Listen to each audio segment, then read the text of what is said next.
about us or questions that you guys sent concerning marriage and relationships in general. So we're going to get started with answering some questions that we received. We've only been married for about 7 months. Both been married for about 7 months, so but we've been together for nearly 10 years. So nobody's perfect. We don't have all the answers, but if we could help somebody, that's what we're trying to do. So we're gonna get started with the first question. And the first question that we got from Angel on Instagram was, how did you guys meet? Okay. We met in high school. I met Kendall my ninth grade year, freshman year. I met Kendall my freshman year. I was dating somebody else at the time. I don't remember meeting him, but he said we met. I was dating a football player, a freshman football player at the time, and Kendall was on our school's football team. We did go to the same high school, so he was on the football team, and I guess my boyfriend at the time introduced me to Kendall. They were friends. But again, we didn't know each other like that. It was a good start. Then we reconnected, I think our junior year in high school. Senior? Yeah. But I knew of you because I remember the girl. Yeah, but we never met. Okay. Well, we didn't reacquaint. And then it became our senior year, and that's when we were really, we were friends. We became really good friends our senior year of high school. We sat in the same English class. He used to cheat off of me. Yes, you did. Yes, you did. I did not. You didn't. No. You remember? All y'all we had like our own little clique back there in English class, our English 12. If anybody was in our English 12 class, like this video, because you remember our English teacher. It was the hot spot then. Yeah, but anyway, so we had our own little clique. Me and Kendall were like really good friends. So yeah, we met in high school. You got anything to add on that? Nothing? Nope. Okay. Just that I didn't cheat on you. You cheated off of me. What'd you make in that class? Like a 96. This is an A. Okay, I thought you made like a B or something. I made an A too. Who didn't make an A? We can name people. Oh yeah, I ain't gonna name nobody. Okay, then. All right, so yeah, we did meet in high school, but we didn't start dating till after high school. I was dating somebody at that time in our senior year, and we didn't start. Well, we didn't get back to like. We really didn't even get back to like talking to each other until after high school, like months after high school, and then we started dating in August. So I was at TCC. After high school, I went to Tidewater Community College. Kendall had already started ODU. And we had started dating that summer, August 19th, 2010. That's why I said nearly 10 years.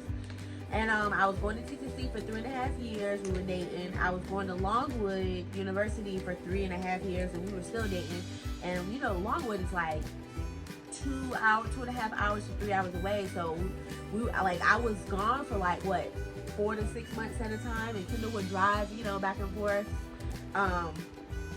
up there just to come see me. So yeah, we've been dating like all through college. I was away at college. We were dating. So and then after college I came back home. So we started our careers. We got engaged December 26th of 2017, 18-ish. Because, and I say that, he gets on my nerves, man. I say 2017, 2018-ish because we was rolling into a new year. And we was rolling into 2018. So he proposed after, and we got married last May 17th, 2019. So we've been married for about 7 months now. So that's basically our story, right? Mm-hmm. That's how we met, and we've been inseparable ever since. He couldn't resist me in high school. Who tracked me down? Yeah, so next question. Oh. I was not a pimp! I was not a pimp. She hooked me up with one of her friends, then tried to hook me up with another one. And I was like, But okay, so I was really feeling him. But I couldn't admit it. Let me tell you what this dude said. We were talking on the phone when at this time we were friends. We were still friends. And I said, I think why are you doing Tell me how you would feel if a guy said this to you. If you're gonna do it, put it in context. Put it down in the comments. Put it in please. context. Tell me how you would feel if a guy said this to you. All right, so I'm really feeling him or whatever. We on the phone talking. Put it in context. We're on the phone talking, and then I said, Kendall, I think I like you or whatever. Did I say like you or love you? Like. I said I think I like you, and he was like, I like you too, but not enough to act on it. I mean, so at this point, I was like, bruh, really? I'm gonna leave it there. I'm not gonna put it in I'll context. put it in context. It was June 30th, 2010.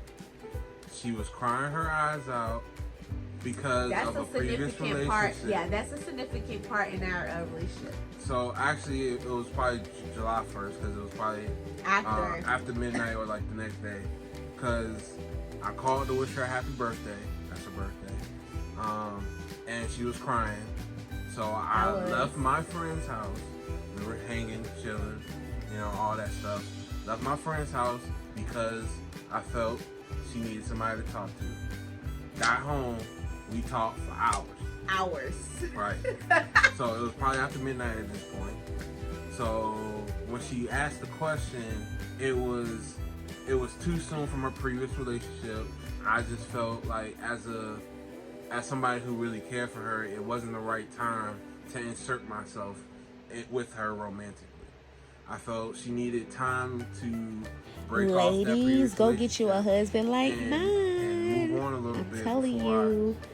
I Spoken like a real dude. Spoken like a real husband. I admitted it, but not enough to act on it. Meaning I'm not gonna, insert myself into this. I mean, it's already on the decline type of relationship, but I'm not gonna insert myself into that. I'm gonna wait till you have cut clean this previous relationship, and then I will pursue you.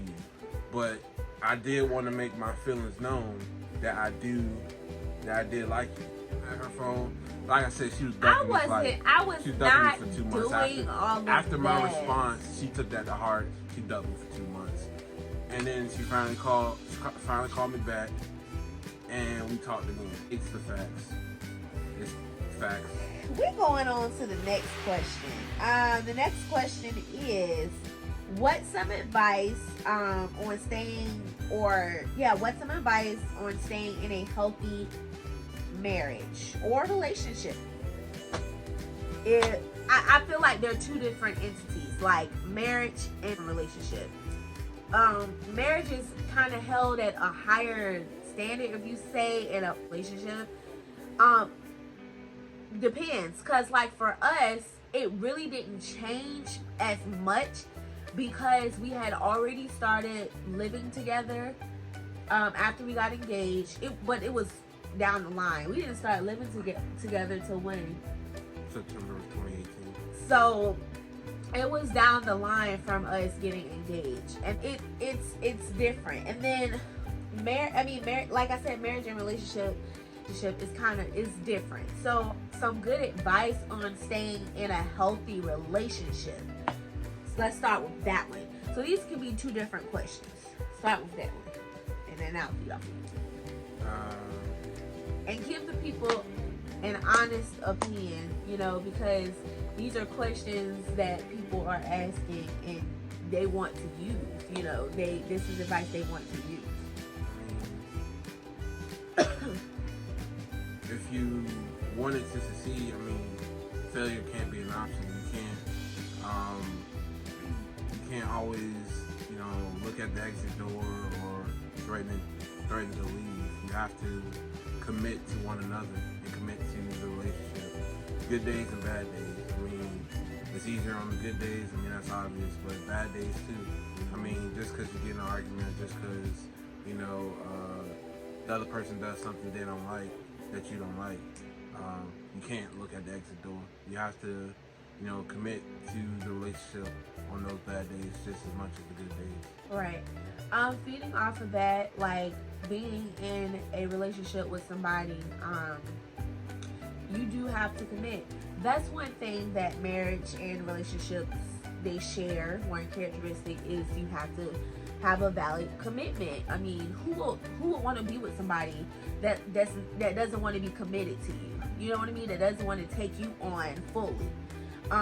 That's one aspect of a healthy relationship, is commitment. You know, making that commitment to each other, saying that you're going to be with that one person. You know, that's one aspect of a healthy relationship. I think another thing would be, like he said, you can't be always willing to, like, oh, I'm gonna leave every time something goes wrong. I know that we've had those moments in our relationship. Like I said, we've been together for nearly 10 years.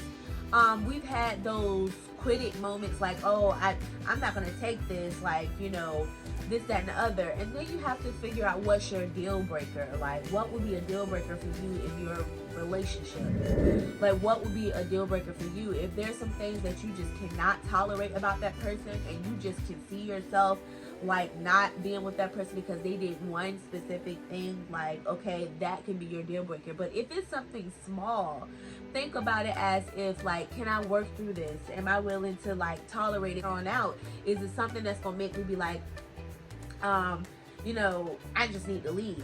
If it's super small and, you know, it doesn't affect you, both of you, majorly, or affect you, then it's something that you could work out. Another aspect of a healthy relationship is communication. That's one thing that, you know, you share in a relationship. And then in marriage, those are two, you know, characteristics of that, is communication.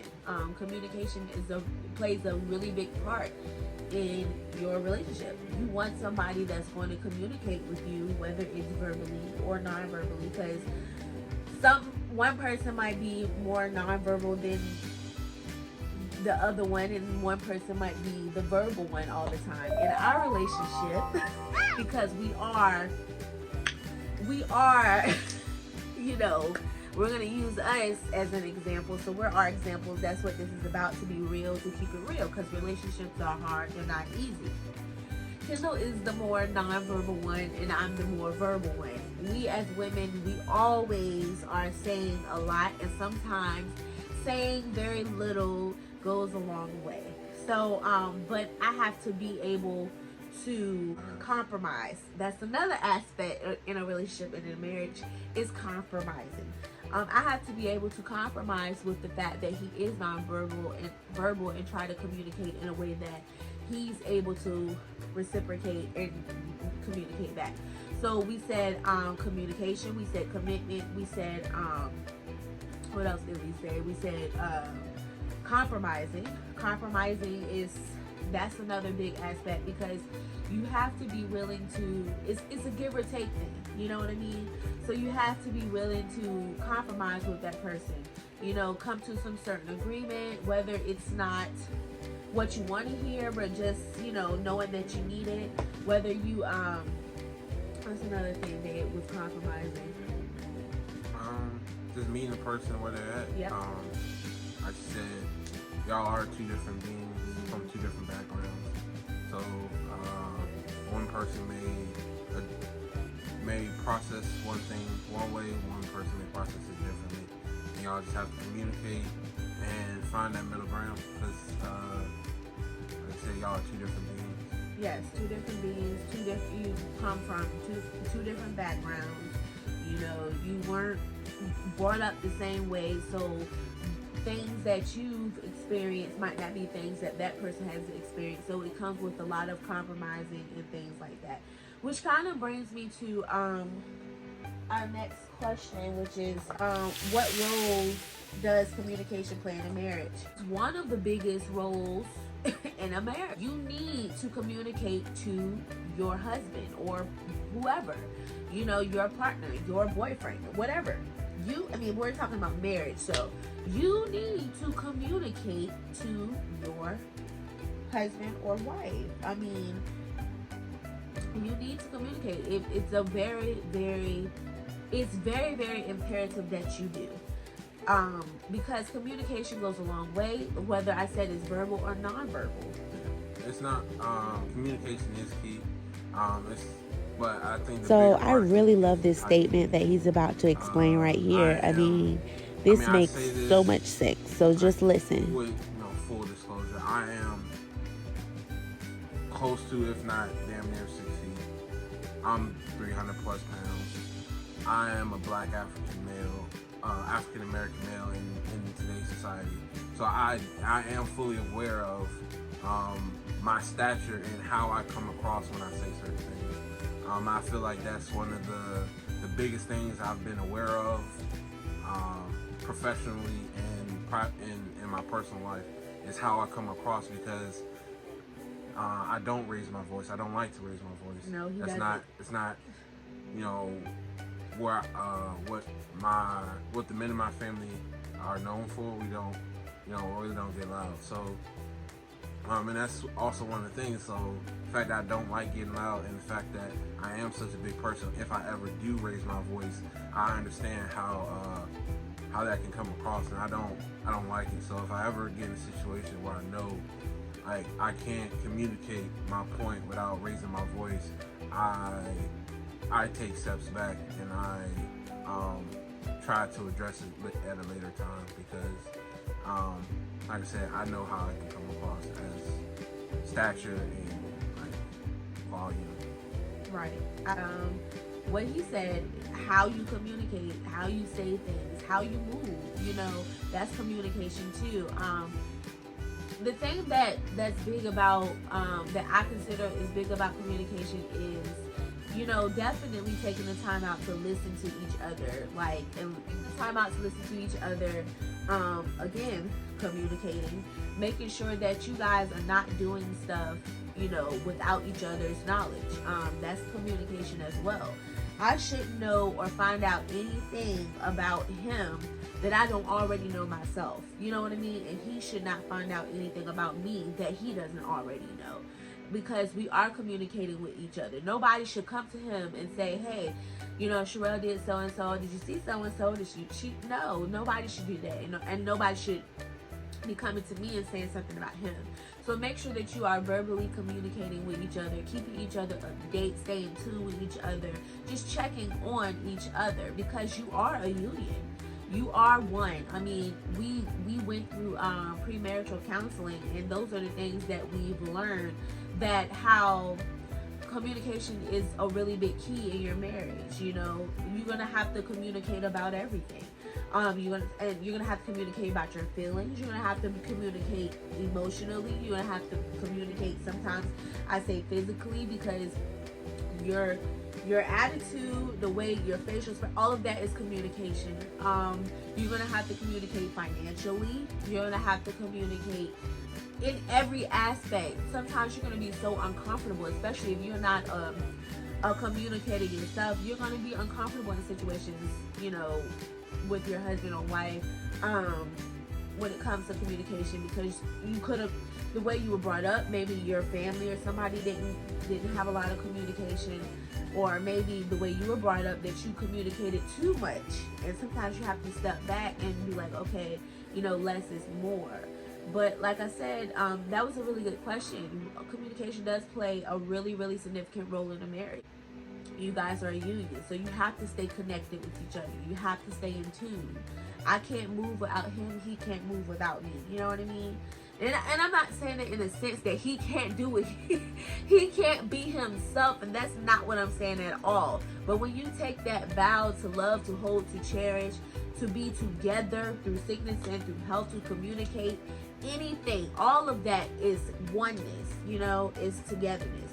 And we're not perfect. We're not saying that we have it all together. People, you're human, and you make mistakes, and you just learn about it, and you listen to each other, come back and be like, okay, let's reevaluate this situation again. And having that person that listens to you, through everything, listen to you, is there for you, and that's what that's about. Next question we have is how to cope in a relationship with a hopeless romantic and the romantic and a in the moment romantic, and what's the difference. So a hopeless romantic, and look, like I said, we're human, so we kind of had to look this up, because I was like, I know what my perspective of a hopeless romantic is. He knows what his perspective of a hopeless romantic is. But let's see what somebody else say a hopeless romantic is. And what we got was a hopeless romantic is basically the person who has their head in the clouds. So you have your head in the clouds about love. Basically, nobody can tell you anything negative about the power of love. You will go over and beyond to believe that love is real. You are going to find your knight in shining armor someday, and nobody will tell you different.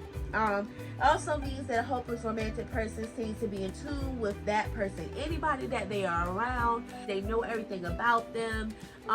They're hopelessly in love. They believe in the power of love. Love is in the air. Love is the essence. Love, love, love, love, love. Love, you're optimistic about everything. You're never negative about love. Look at him staring at me. Hopeless romantic. The roses on the floor. And you believe on the roses on the bed and lit in the bathtub, like those Instagram memes and stuff. Person that's, that believes in the power of love. Love rules everything.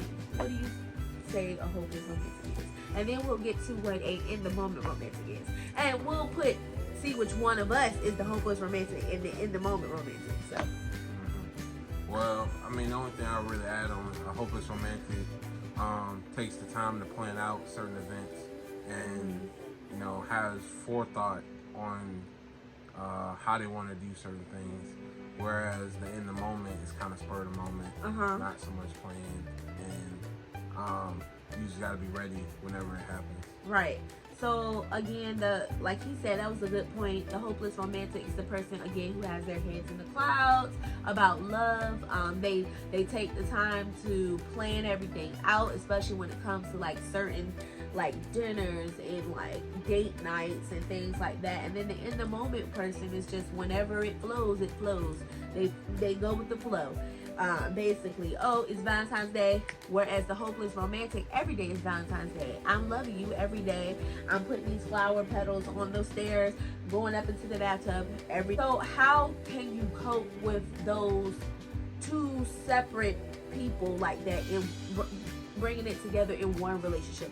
So if one person is a hopeless romantic and another person is in the moment, I would have to say that I'm the hopeless romantic. And I'm gonna say this in certain aspects. Like, okay, so I can be the hopeless romantic when it comes to things like date nights and like certain, Valentine's Day or what else? Like I don't know. I felt like when I was younger, I was a hopeless romantic. Like I knew that I was gonna find my love bunny. I knew that I was gonna find, I just believed in love. But as I got older, I still believe I'm the hopeless romantic when it comes to stuff. Do you feel like that? No? Whoa! You feel like I'm the in the moment romantic? How? How so? Tell the people. On the big events, I would say yes. She has gone and done amazing Valentine's Day gifts, or birthday gifts. But I don't know, I feel like the everyday love, I would have to say that's more.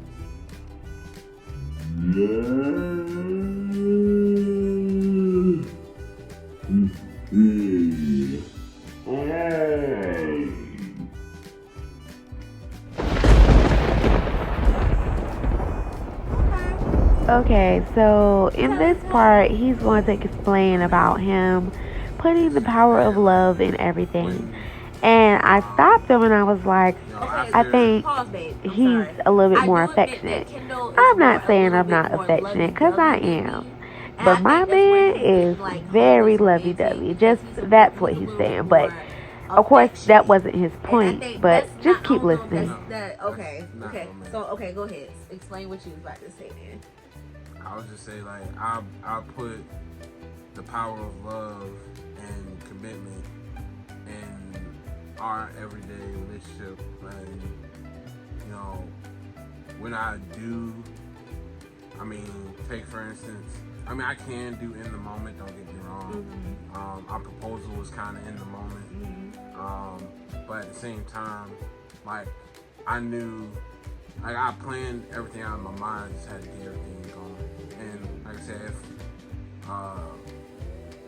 I can't do in the moment, but I'm more hopeless romantic than in the moment romantic. I just have a good in the moment record, I guess. What? Good track record of in the moment. Okay. But like I said, I'll be. So that's the difference, and that's who the difference is between us. But I would say, how do you cope with that with two people who one is the hopeless romantic and one is in the moment romantic? I think it goes back to communication and compromise. I mean, some days she come home and it's date night and she don't want to go, and some days I gotta give her a little push and say, hey, this is time we have to spend together, time we're supposed to spend together, and same thing vice versa. Most date nights, I'm just getting home and I gotta turn back around, go back out, and it's just like I said, holding each other accountable, communicating and compromising. I mean, sometimes those in the moments, come at bad times for the other spouse, and you just gotta meet them in the middle sometimes. And sometimes you just be like, hey, you gotta communicate. And sometimes less is, sorry babe, sometimes less is more. Especially, I know a hopeless romantic can kind of be like overbearing a little bit when it comes to like love, and you gotta realize that other person might have grew up where love just wasn't the forefront of their parents' marriage. Maybe they have a very negative aspect of love. Maybe their parents are divorced. Maybe they just didn't see much of it growing up. So don't hold that to their heart. Like, it has to grow on people, you know what I mean? And then you have the people who are hopeless romantics who did experience that and want better, and just became that as they got older. And it just was like, okay, I'm not gonna let the situation that I grew up interfere with who I am today. So I know that there's love out there. I'm going to be, you know what I mean? So just, again, like my husband said, it goes with compromising and communication. Make sure you're just talking to that person about how you feel. Hey, this is the things that I want for our relationship. And then both of you need to come to the table and actually do that.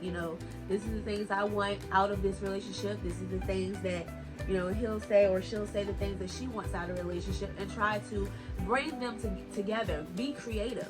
A hopeless romantic and an in the moment romantic could be, you just have to be creative as far as trying to figure out what works for you two, because it might not work for everybody else, And I would say one more thing. Tailor expectations, because there have been certain occasions where one of us has these grand expectations of yes, Lord, being able of matching energy. So if you have this grand thing planned, and like I said, he come home tired or she come home tired, and they just don't match, they don't reciprocate the same energy, or they don't have the I would say, like I said, the energy. They don't have the same emotion that you expected. I would say just tailor those expectations, because, like you said, it may just take them longer to adjust, or, like I said, it just not be, the peak time for them. But, just because you know, her eyes don't light up when she opens the gift. Right. Don't mean that she doesn't appreciate the gift. Yeah, right.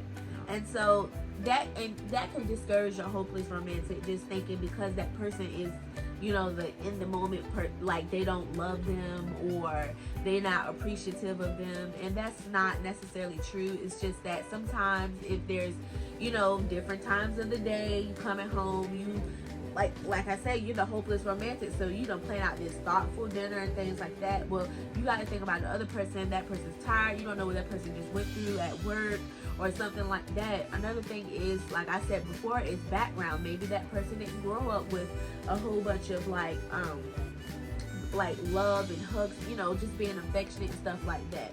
So those things you have to think of too. You just, like I said, you and that person have to come together and think about what you want out of this relationship. What do you want out of this relationship? And bring it together and be creative, because that's the only way it's going to work is creativity, especially when you have two people who have different aspects of love, you know what I mean? So yes. And then we learned one time, it was, oh my God, we kept this. I actually put it was, expectations are premeditated resentment. So you're already expecting that this person's gonna love, like it, whatever, like I said. And then the next thing you know, in your mind, you're resenting it anyway. You know what I mean? So to communicate and compromise, because that's what relationships are about, and marriages, give and take. And sometimes, you know, choose your battles wisely. If you don't say that enough, say that. You know, you say it throughout work. You know, choose your battles wisely. Choose your battles wisely. Everything don't need to be blown up. Sometimes, you know, you saying less and it, you know, ceases a argument. The last question of the night, the last question of the night is, do we plan on having kids? Don't do that. Yes, we are planning on having kids. As of right now, no. We love kids. Love kids. The fact is, we just got married last year. We are working on some really good things in the making right now. We are trying to get rid of debt. And in order for us to prosper in 2020, we want to focus on that. So our thing is, if it happens, it happens. But no, we're not planning for kids right now. And having kids in about 2 years, we're focusing on, you know, us. We just got married, so we're still focusing on our marriage. We're still focusing on plans that we have, you know, that we're going to do together. Stay tuned for our 2020 goals video that's coming up. So thank you guys for watching. So stay tuned for our 2020 goals and resolutions that we have planned for this year. Thank you guys for watching. Peace.